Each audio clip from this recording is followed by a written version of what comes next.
Hello friends, Radhe Radhe, हरे कृष्णा। ओम घृणी सूर्याय नमः। आप सभी पर सूर्य नारायण की कृपा सदा बनी रहे। और आप सुनेंगे आज ज्येष्ठ महात्म के आगे की कथा।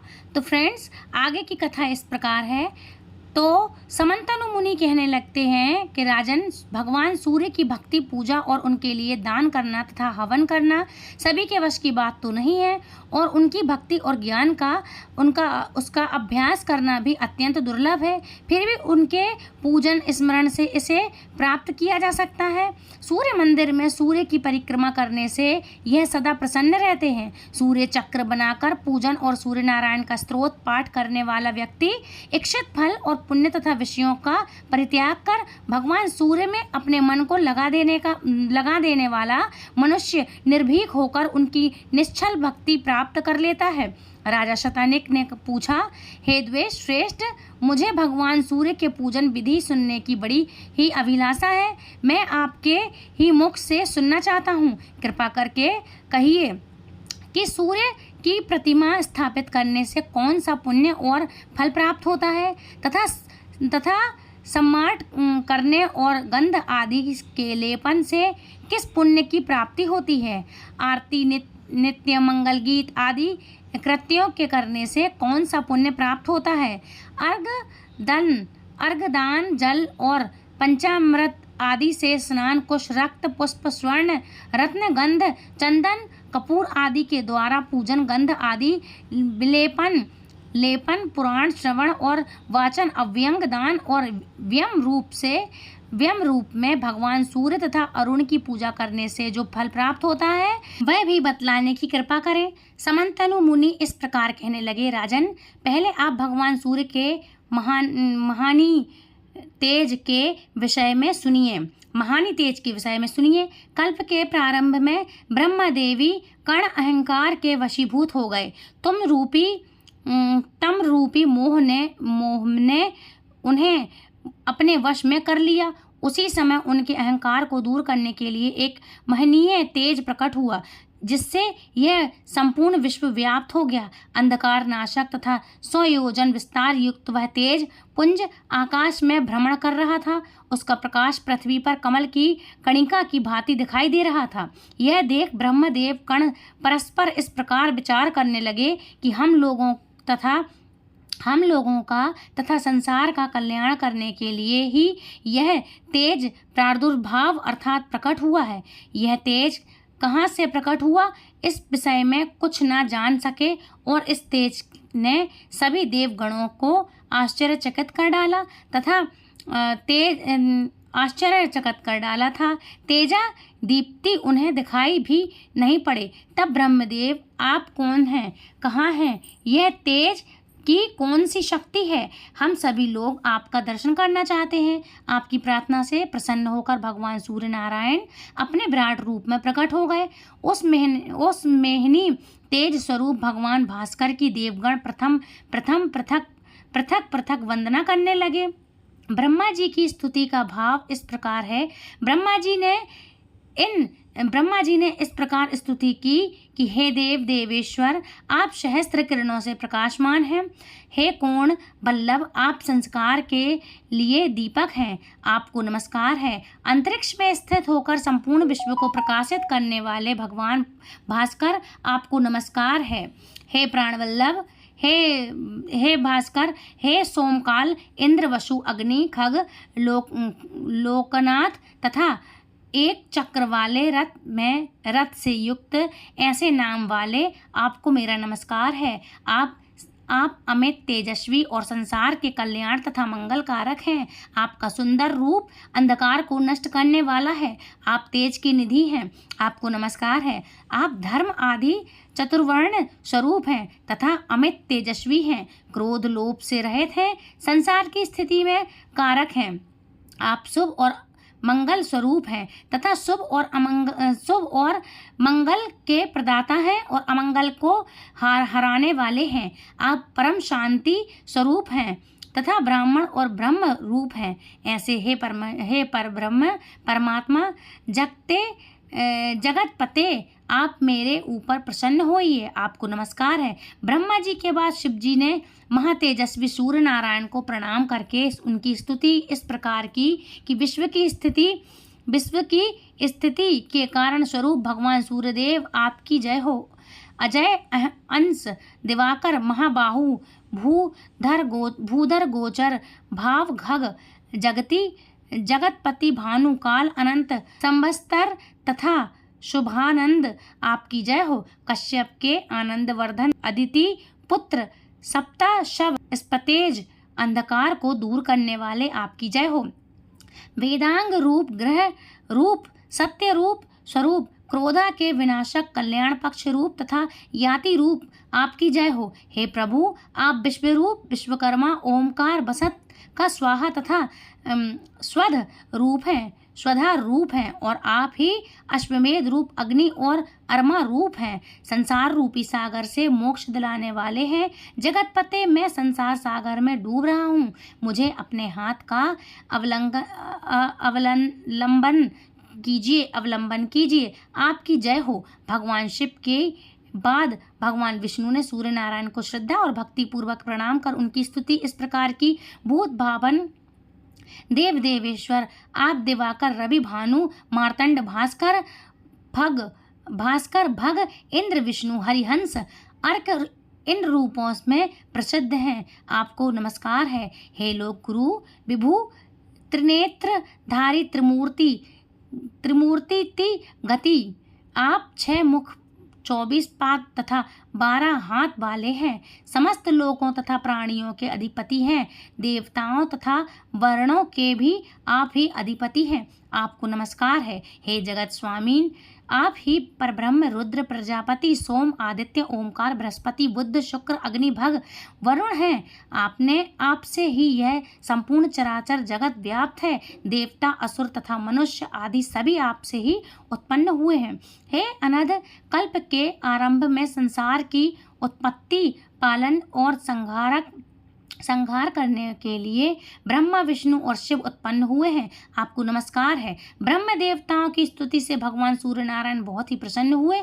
उन्होंने ब्रह्मा विष्णु तथा महादेव को अपनी अखंड भक्ति तथा अपना अनुराग प्राप्त करने का वर प्रदान करते हुए कहा, हे विष्णु, आप देव दानव यक्ष राक्षस गंधर्व आदि सभी पर विजय प्राप्त कर अजय हो रहेंगे। संपूर्ण संसार का पालन करते हुए आपकी मेरे ऊपर अचल भक्ति बनी रहेगी। ब्रह्मा भी इस जगत की सृष्टि करने में समर्थ होंगे और मेरे प्रसाद से शंकर भी इस संसार का संहार कर सकेंगे, इसमें कोई संदेह नहीं। मेरी पूजा के फलस्वरूप आप लोग ज्ञानियों में उत्कृष्ट स्थान प्राप्त कर लेंगे।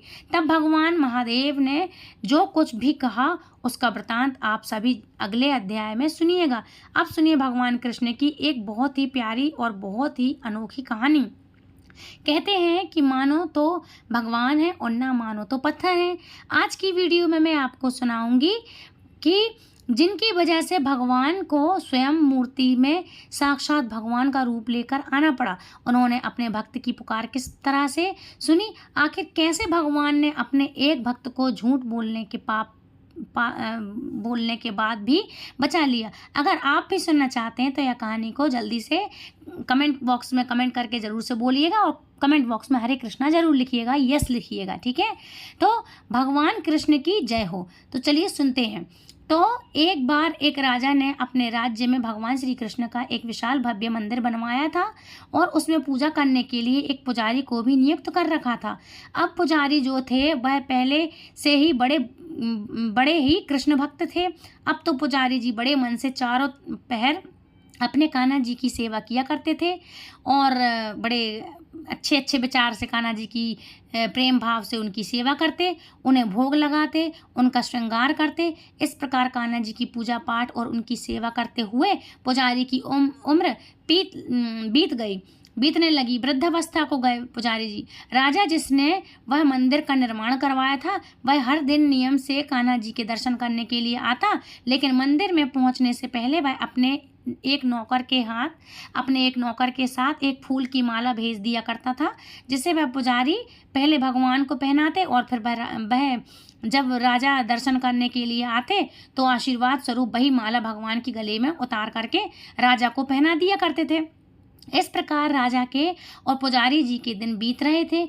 एक दिन की बात है, राजा जो है वह किसी कारणवश मंदिर में नहीं जा पाया। अब उसने अपने सेवक के हाथ से हर दिन की तरह माला भिजवा दी और पुजारी को यह संदेशा भी भिजवा दिया कि आज मैं मंदिर में नहीं आ पाऊंगा, इसलिए सेवक के हाथों से यह माला हमारे लिए भिजवा दीजिएगा। अब सेवक माला लेकर जब पहुंचा देकर गया तो संदेशा दे करके कहकर मंदिर से चला गया। पुजारी जी ने हर दिन की तरह अपने कान्हा जी को माला पहना दी और उस पुजारी जी ने कान्हा जी को माला तो पहना दी, लेकिन उनके मन में एक विचार भी आया। वह सोचने लगे कि मुझे भगवान की सेवा करते हुए एक बहुत ही लंबा अरसा हो गया है, बहुत ही लंबा वक्त हो गया है, लंबी उम्र बीत गई है, लेकिन मैंने आज तक यह माला नहीं पहनी जो मैं भगवान के ऊपर से उतार कर राजा को पहनाऊं। अब सांसों का क्या भरोसा, कब जान चली जाए, ऐसा पुजारी सोच रहा था। अगर आज कान्हा जी ने खुद यह कृपा करी है तो क्यों ना यह माला मैं आज खुद ही पहन कर देख लूं। ऐसा सोचकर पुजारी जी ने वह माला भगवान के गले से उतार के खुद पहन ली और यह सोच लिया कि जब नौकर आएगा तो उसे अपने गले से उतार कर यह माला मैं दे दूंगा। अब भगवान के गले से उतारी गई माला को पहनकर पुजारी जी तो धन्य हो गए, बड़े प्रसन्न हुए और मन ही मन भगवान को कोटि कोटि धन्यवाद करते रहे। तभी अचानक बाहर से पुजारी जी ने आवाज़ सुनी कि राजा की सवारी मंदिर में पहुंचने वाली है। अब जब पुजारी जी ने यह बात सुनी तो वह घबरा गए। अचानक सेवक की आवाज़ सुनकर राजा के ऐसे अचानक आ जाने से पुजारी जी बहुत घबरा गए। अब उन्होंने सोचा कहीं राजा ने मुझे यह माला पहने हुए देख लिया तो बहुत क्रोधित हो जाएंगे और हो सकता है कि मुझे सजा भी दे दें। ऐसा सोचकर पुजारी जी ने वह माला अपने गले से निकालकर फिर से कन्हैया जी को पहना दी। सिर्फ राजा के क्रोध से बचने के लिए पुजारी जी ने वह माला तो भगवान को पहना दी उनके गले में। तत्पश्चात भी वह सोचने लगे कि यह तो मुझसे बहुत भारी पाप हो गया। भगवान के गले की माला मैंने खुद पहनी और अपने गले की माला निकाल कर फिर से भगवान को पहना दी, यह तो मुझसे बहुत ज़्यादा बड़ा पाप हो गया। लेकिन दूसरी तरफ पुजारी जी को राजा के क्रोध का भी डर था। अब पुजारी जी मंदिर के एक कोने में खड़े हुए राजा का इंतजार कर रहे थे। तभी राजा मंदिर में आ गए और फिर पुजारी जी ने भगवान के गले से माला उतार करके राजा को पहना दी। अब जैसे ही राजा ने अपने गले में माला पहनी उस माला से एक सफ़ेद बाल दिखाई दिया, जिसे देखकर राजा को सारी बात समझ में आ गई। राजा समझ गया कि यह माला जरूर पुजारी जी पहले खुद पहनी होंगे, मतलब पहले खुद ने पहन ली होगी पुजारी जी ने, और अब जब मैं आ गया तो मुझे भी यह माला पहना दी। इस पुजारी ने मेरे साथ छल किया है। ऐसा सोचकर राजा को गुस्सा आ गया। अब राजा ने पुजारी से पूछा कि एक बात बताइए मुझे पुजारी जी, इस माला में सफ़ेद बाल किसका है? क्योंकि पुजारी जी तो बूढ़े थे, वो बूढ़े हो गए थे और उनके सर के बाल भी सफ़ेद थे। अब पुजारी जी ने जब यह सब देखा तो सोचा कि अगर मैंने अपना नाम ले लिया तो राजा तो मुझे सज़ा ज़रूर सुना देगा, मुझे मार डालेगा। इसलिए पुजारी ने जल्दी में कह दिया कि यह तो भगवान का बाल है। इस बात पर राजा को और गुस्सा आया कि पुजारी झूठ पर झूठ बोल रहा है। अब भला मूर्तियों के बाल कब से सफ़ेद होने लगे? इस पर राजा ने पुजारी से कहा कि ठीक है, अगर तुम्हारी बात सच है तो कल मैं श्रृंगार करते समय आऊँगा और तब मैं देखूँगा कि भगवान के बाल काले हैं या सफ़ेद हैं। क्योंकि जब भगवान का श्रृंगार किया जाता है तो उनका मुकुट भी उतारा जाता है और मुकुट उतारते समय बाल दिख जाते हैं। अगर भगवान के बाल काले निकले तो हे पुजारी, मैं तुम्हें इस पाप के लिए मृत्यु दंड दूंगा। राजा ऐसा आदेश सुनाकर वहां से चला गया। अब राजा के जाते ही पुजारी हाथ जोड़कर भगवान के सामने प्रार्थना करने लगा, कहने लगा, हे प्रभु, मैं जानता हूँ मैंने आपके सामने झूठ बोलने का अपराध किया है और यह बात आप भी जानते हैं।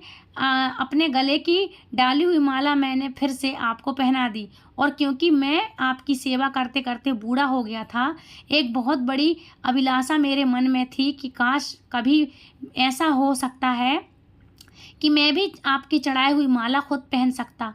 और आज जब राजा नहीं आया तो मैं यह भारी गलती मेरे से हो गई, है ना। अब गलती कर बैठा हूँ, बस आपको चढ़ी हुई पहनी हुई माला की अभिलाषा में था, और इसी कारण मुझसे यह अपराध हो गया। हे प्रभु, हो सके तो मुझे क्षमा कर दीजिएगा। हे प्रभु, मैंने पहली बार ऐसा लालच किया और मेरे ऊपर इतना बड़ा संकट आ पड़ा। अब तो राजा मुझे मृत्यु दंड अवश्य देगा। हे भगवान, आप ही मुझे बचा सकते हैं, नहीं तो कल राजा मुझे फांसी पर चढ़ा देगा। इस प्रकार पुजारी सारी रात रोते रोते कान्हा जी की मूर्ति के सामने ही सो गया। उधर अपने आदेश के अनुसार अगले दिन जब राजा आया तो भगवान का श्रृंगार स्वयं करने के लिए कहने लगा। पुजारी जी ने जब यह बात सुनी तो वह डर के मारे एक कोने में खड़े हो गए। अब उनके मन में बहुत घबराहट थी कि कहीं मूर्ति के बाल काले निकले तो सारा सच सामने आ जाएगा। अब राजा ने जैसे ही ठाकुर जी का श्रृंगार करने के लिए उनका मुकुट हटाया तो वो यह देखकर हैरान रह गए, क्योंकि कन्हैया जी के यानी कि ठाकुर जी के सभी बाल सफ़ेद थे। अब राजा को लगा कि पुजारी ने जरूर अपनी जान बचाने के लिए इन बालों को सफ़ेद रंग से रंग दिया होगा। देखिए, राजा को अब भी यकीन नहीं आ रहा था कि अब राजा ने बालों की जांच करने के लिए कान्हा जी की मूर्ति से एक बाल पकड़कर जोर से खींचा तो वहां से खून की धारा बहने लगी। अब राजा ने यह देखा तो वह बहुत घबरा गया और कन्हैया जी के पैर पकड़कर उनसे क्षमा याचना करने लगा। अब राजा भी समझ चुका था कि इस मूर्ति में साक्षात ठाकुर जी बसते हैं। उधर पुजारी जी ने जब इतना बड़ा चमत्कार अपनी आंखों के सामने से देखा तो हैरान रह गया। अभी वे दोनों हैरान ही थे कि तभी मूर्ति से एक आवाज़ आई कि जो व्यक्ति स्वयं कन्हैया जी की आवाज़ थी, कि भगवान कहने लगे कि हे राजन, तुमने आज तक मुझे मूर्ति ही समझा है, इसलिए मैं आज भी तुम्हारे लिए एकमात्र मूर्ति ही हूँ। लेकिन इस पुजारी ने मुझे साक्षात भगवान समझा है, और इनकी श्रद्धा की लाज रखने के लिए ही मैं तुम्हें समझाने के लिए मुझे अपने बाल तक सफ़ेद करने पड़ गए। तब राजा को अपनी गलती का एहसास हुआ। उधर पुजारी जी बड़े प्रसन्न थे कि आज भगवान ने उनकी लाज रख ली। कहते हैं कि भगवान कृष्ण आज भी अपने भक्तों को दर्शन देते हैं। फ्रेंड्स, आई होप आज की कथा आपको पसंद आई होगी और ये सत्य घटना है। तो ये थी आज की कथा।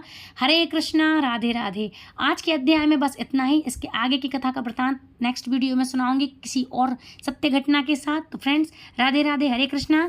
ये वीडियो दूसरों तक शेयर जरूर कीजिए। आपको कथा और कहानी ये कैसी लगी तो प्लीज़ मुझे कमेंट करके ज़रूर बताइएगा।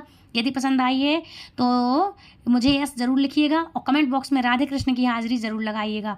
और एक बात कहूँगी कि अपने धर्म का प्रचार करें, इसलिए इस वीडियो को दूसरों तक शेयर ज़रूर करें ताकि दूसरे भी हमारी प्यारी प्यारी सी ठाकुर जी की कहानियों से, कथा से, सत्संग से जुड़ सकें।